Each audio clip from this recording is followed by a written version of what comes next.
O trabalhador brasileiro.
Quando Getúlio chega ao poder, seja por intenções anteriores que a gente não conhecia, seja por imposições daquelas circunstâncias, ele se transforma num personagem centralizador, ao mesmo tempo modernizador do país e com fortes traços autoritários. Tanto assim que os anos de 1930 a 1945, os 15 anos em que ele esteve no poder, são conhecidos geralmente como a Era Vargas.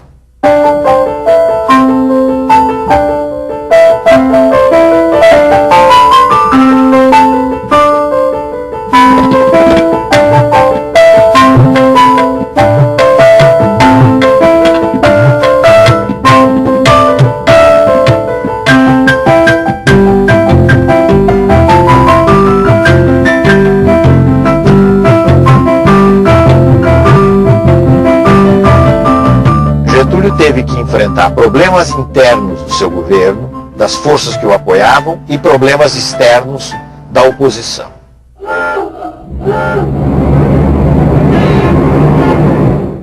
O problema maior que Getúlio teve que lidar entre as forças que o apoiavam, talvez tenha sido o problema do tenentismo.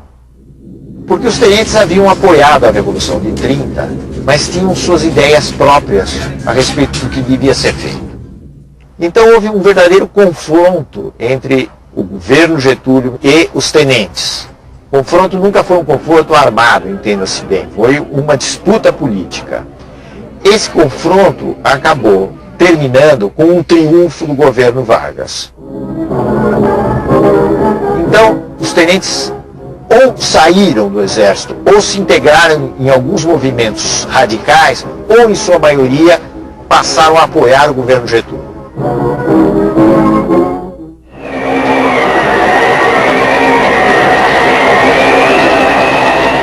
Os problemas externos vinham principalmente das elites regionais dos estados, que não se conformavam com a política centralizadora. O caso mais grave ocorreu nas relações entre o governo central e a elite de São Paulo, a elite paulista. Na realidade, Getúlio maltratou a elite paulista. Ele não teve o jogo de cintura que ele teria mais tarde, com as várias forças sociais, com a elite paulista.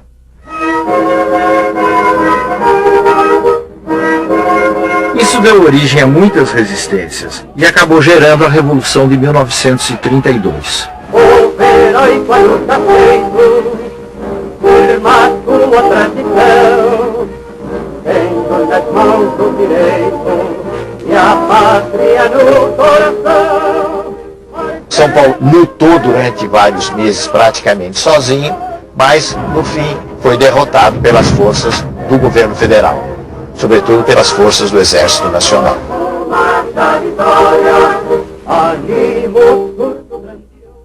A Revolução de 1932 foi chamada de Revolução Constitucionalista porque os revolucionários queriam que fosse interrompida a ditadura que Getúlio tinha implantado, que ele denominou de governo provisório, ele não falava em ditadura nessa época,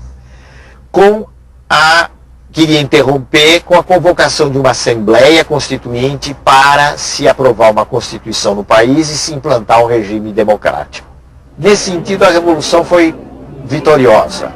Ela foi derrotada pelas armas, mas ela pôs na ordem do dia a necessidade que havia de se dar uma forma legal para o país. E se interrompeu o governo que Getúlio estava chefiando e que era chamado de governo provisório. Então, Getúlio Vargas convocou eleições, que foram realizadas em maio de 1933, para uma Assembleia Constituinte. Essa Constituinte aprovou uma Constituição em julho de 1934. 16 de julho de 1934. A República Brasileira tinha a sua segunda Constituição. Jornada de 8 horas, proibição de trabalho a menores de 14 anos, repouso semanal obrigatório, férias remuneradas, eram alguns dos... Mas talvez, do ponto de vista político, a coisa mais importante da Constituição de 1934 foi a instituição do voto secreto.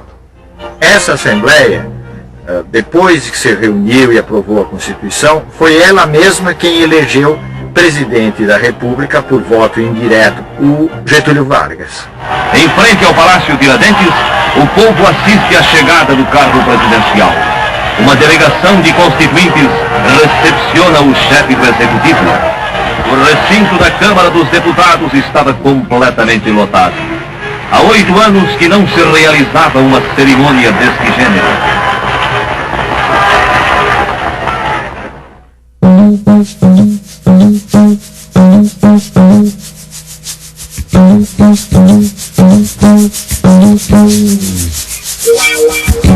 O que é que mudou concretamente a partir de 1930? Vamos pegar algumas áreas, não é possível examinar todas as áreas. Então vamos pegar a área da economia. O que aconteceu durante os anos 30, até o final dos anos 30, foi o fato de que o Brasil tinha condições de produzir café numa escala muito maior do que um mercado mundial em crise podia absorver.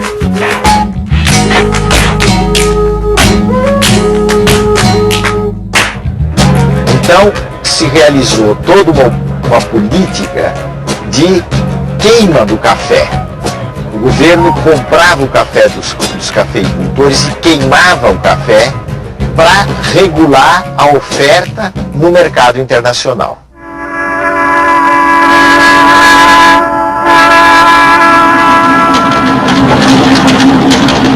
A outra mudança importante foi a expansão da produção do algodão. Então, nesse momento de crise, o algodão, de certo modo, veio em socorro das exportações brasileiras.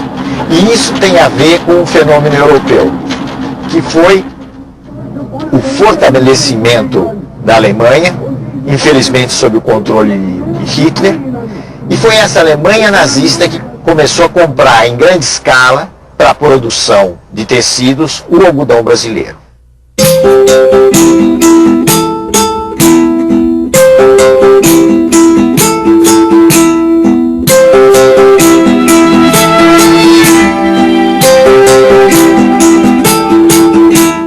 O impulso inicial dessa industrialização brasileira no pós-30 foi proporcionado exatamente pelas condições da crise mundial. Como era complicado importar mercadoria acabada, produtos industriais acabados, porque o mil-réis, que era a moeda do tempo correspondente ao real, tinha se desvalorizado, e porque ele não existia mil-réis em quantidade suficiente, porque o Brasil não exportava da mesma forma como exportava antes de 1930, o país foi incentivado a substituir essas importações. E essa substituição se dá com a produção interna de bens industriais. As dificuldades de importação impulsionam e tornam realidade velhos projetos de transcendental importância para o desenvolvimento do país.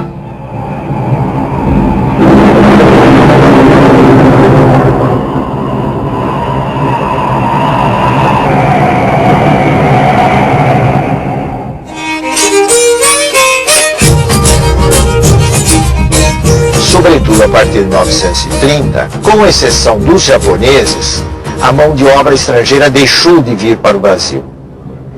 E a mão de obra utilizada nos grandes centros do Centro-Sul foi principalmente aquela que migrou de pequenas cidades mineiras e que migrou do Nordeste, entrando principalmente na atividade da construção civil e da atividade industrial.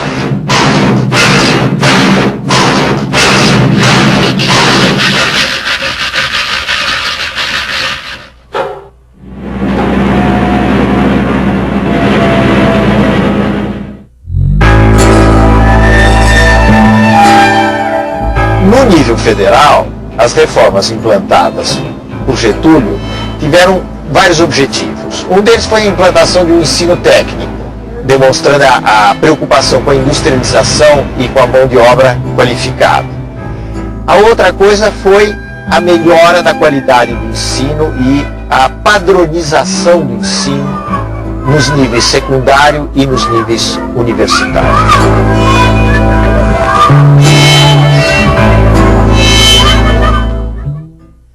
Tudo isso foi muito importante, mas nós não devemos esquecer também o fato que a política getulista liquidou as condições de existência de um sindicalismo autônomo, isto é, de uma organização própria dos trabalhadores. Ele fez tudo isso de cima para baixo, autoritariamente, como era o seu estilo.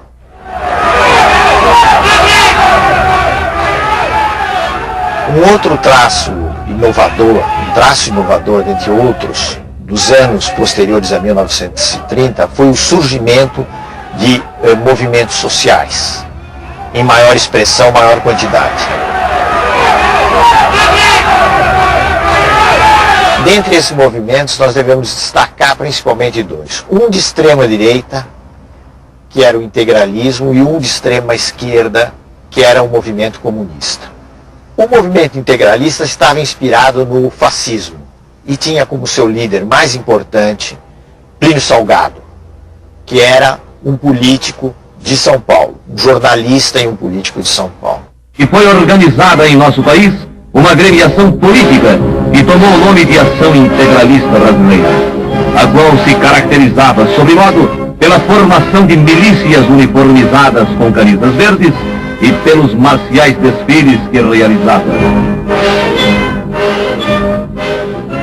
Os integralistas eram nacionalistas, totalitários, adversários das liberdades democráticas e acreditavam num regime sustentado por um partido único. Eles apoiaram Getúlio Vargas na esperança de que através de Getúlio eles chegassem ao poder. Getúlio lhes deu alguma corda até o golpe do Estado Novo, até novembro de 1937. A partir daí os integralistas foram marginalizados, uma parte deles tentou um golpe que fracassou e o movimento deixou de ter importância maior na cena política. Os comunistas tinham uma outra tática, que era a tática de enfrentamento, a tática de oposição. E com isso eles chocaram de frente com o governo Getúlio.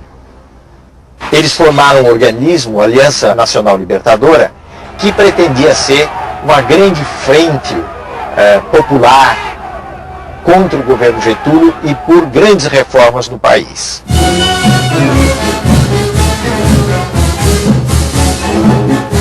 O governo fechou a Aliança Nacional Libertadora, aplicou à aliança uma legislação repressiva, que era a Lei de Segurança Nacional, e colocou os comunistas na ilegalidade. Eles partiram para uma iniciativa de revolução que, na realidade, acabou resultando numa verdadeira aventura, que foi a chamada Intentona Comunista de novembro de 1935.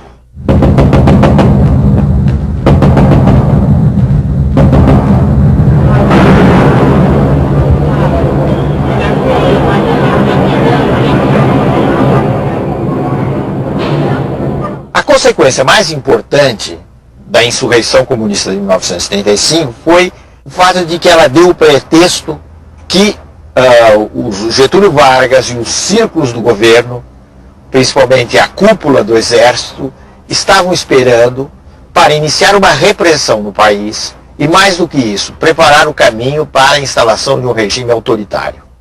Isso se fez através do golpe que instituiu o Estado Novo, o golpe de 10 de novembro de 1937.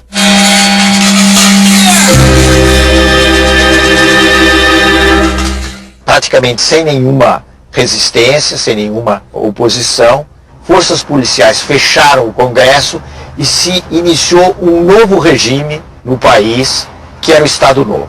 Esse foi um regime que assumiu claramente feições de uma ditadura sob o comando de Getúlio Vargas. Quando as constituições políticas ameaçam degenerar em guerra civil, é sinal de que o regime constitucional perdeu o seu valor prático. Foram suprimidas as eleições, foram suprimidos os partidos, foi suprimida a liberdade de expressão, que é uma coisa muito importante.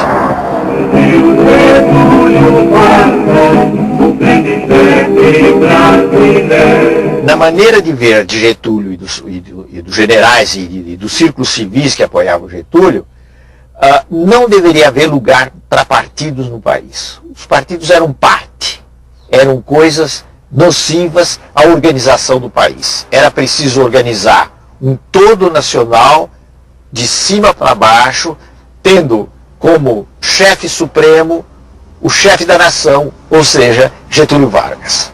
Getúlio Vargas cuida do lar do trabalhador brasileiro.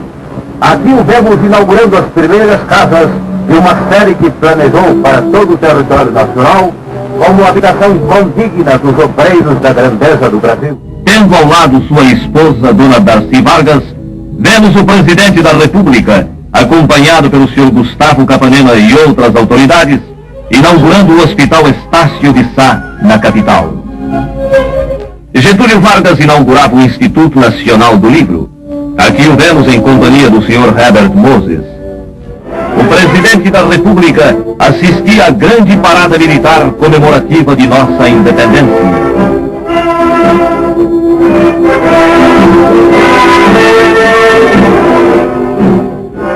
O presidente Vargas, acompanhado pelos generais Eurico Gaspar Dutra e Góes Monteiro, procedia ao lançamento da pedra fundamental do novo Palácio da Guerra.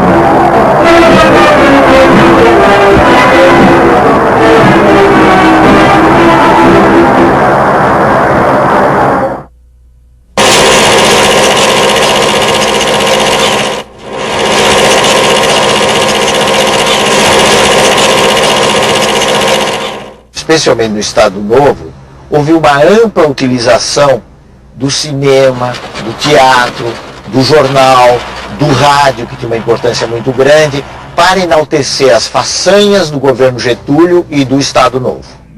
O ambiente nacional tem reagido sabiamente contra esses agentes de perturbação e desordem. A propaganda insidiosa e dissolvente apenas impressionou os pobres de espírito e serviu para agitar os mal-intencionados.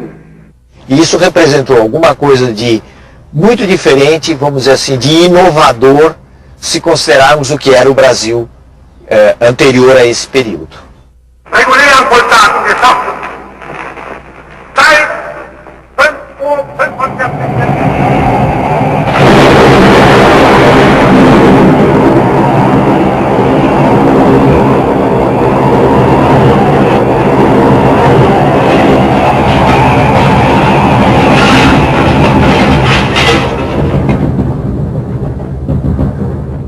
Com o início da guerra, em 1939, o Brasil acabou tendo de se definir. E Getúlio, que até 1941, mais ou menos, mostrara muitas simpatias pela Alemanha e pela Itália, acabou se inclinando pelas forças democráticas. Isso por razões muito práticas, muito de ordem prática. Ele percebia que ele estava num determinado campo, no mundo ocidental, com os Estados Unidos, ali em cima, o chamado Grande Irmão do Norte, com um pouco de ironia, né? E que fugir desse campo era uma aventura extremamente arriscada. Então, em alguns meses, ele decide essa inclinação em favor das chamadas potências aliadas, as potências democráticas. Isso já no curso da Segunda Guerra Mundial.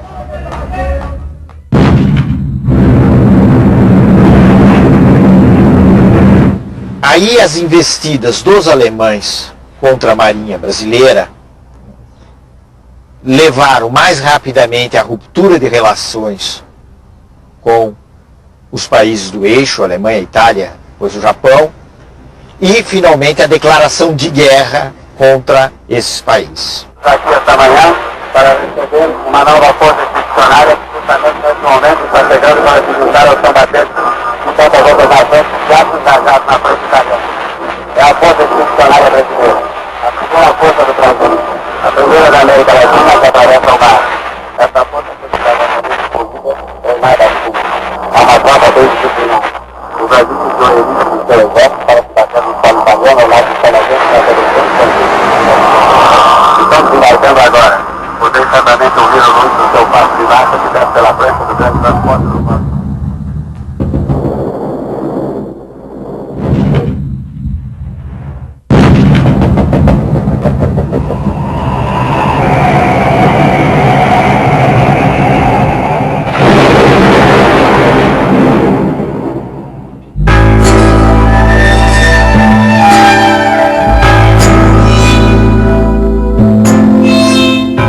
Determinou a crise do Estado Novo. Houve fatores externos e houve fatores internos que se conjugaram, que se juntaram. O fator externo foi a vitória cada vez mais anunciada das forças democráticas no mundo na Segunda Guerra Mundial. Então, é como se todas aquelas antigas ideias que vinham do começo dos anos 30, todas elas autoritárias, entrassem em crise, se desprestigiassem, e a ideia de democracia, o direito de intervenção na nação, nos destinos da nação, se tornasse uma ideia muito forte.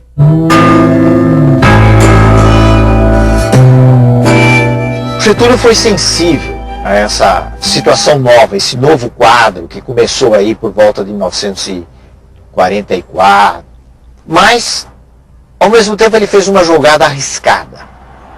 A jogada foi tentar se apoiar num certo tipo de mobilização popular como ele nunca tinha feito no passado.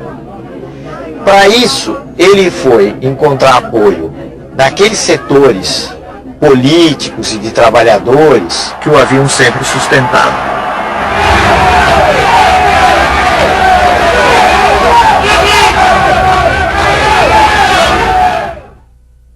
Essa mobilização desagradou os meios militares, desagradou gente como o general Góes Monteiro, o general Dutra, que haviam sido os articuladores do Estado Novo. Então muitas vezes se diz que o Estado Novo foi derrubado por aqueles mesmos homens que o haviam implantado. Já fiz a minha parte na grande tarefa de mobilizar para o engrandecimento comum as forças criadoras da nacionalidade. Getúlio foi deposto praticamente a frio, e duas coisas são importantes. Primeiro, que ele conservou intacto o seu prestígio popular. E a outra coisa é que não houve, da parte dos generais e das elites civis que depuseram Getúlio, a intenção de jogá-lo para fora do jogo político. E a crise teve como consequência a renúncia de Getúlio Vargas, que em 29 de outubro de 45 deixou o Catete rumo a Itu, sua fazenda no município de São Borja.